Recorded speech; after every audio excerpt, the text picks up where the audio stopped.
May free 4,000 pa po ba na top up? Bukas ko po sana balak mag-apply.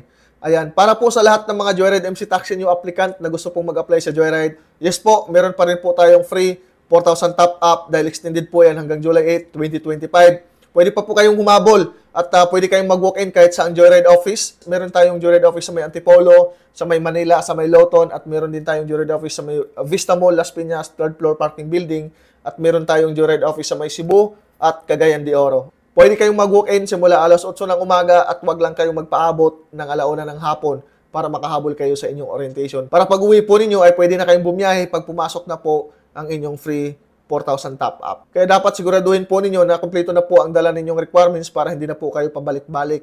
So ang mga requirements lang naman po ay NBI clearance, barangay clearance, ORCR, at ang importante ay professional driver's license. Okay? So yun lang po. Good luck at kita-kits po sa Joyride office. Ingat po lagi sa biyahe mga idolo.